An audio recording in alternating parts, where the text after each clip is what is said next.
আসসালামু আলাইকুম ভিউয়ার্স, আশা করি আপনারা সকলেই ভালো আছেন।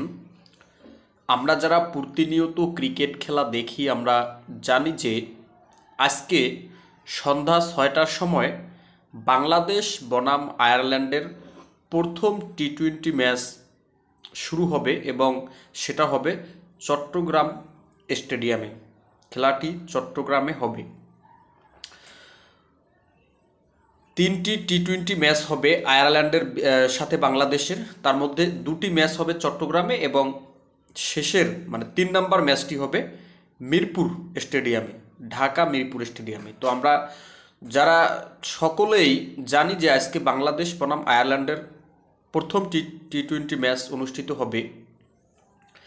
আয়ারল্যান্ডের বিপক্ষে বাংলাদেশের কিছু কিছু প্লেয়ারকে না খেলালেই পারতো।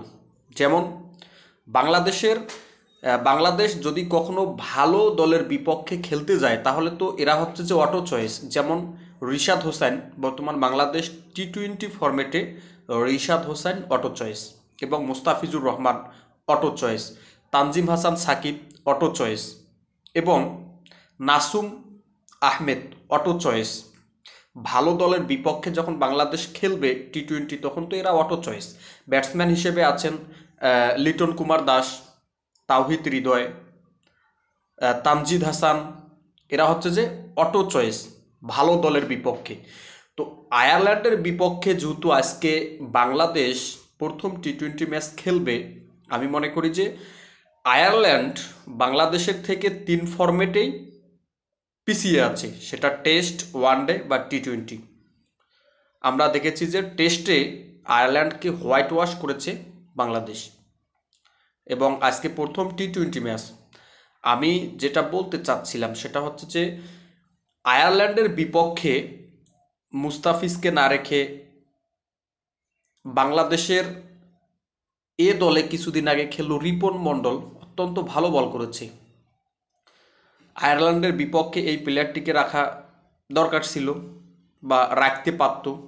এবং রাকিবুল হাসান, বাংলাদেশ দলের হয়ে খেলছে Rakibul Hasan, left arm orthodox ball, অত্যন্ত ভালো বল করেন রাকিবুল হাসান। নাসুমকে আয়ারল্যান্ডের বিপক্ষে দলে না রেখে এই রাকিবুল হাসানকে রাখতে পারত।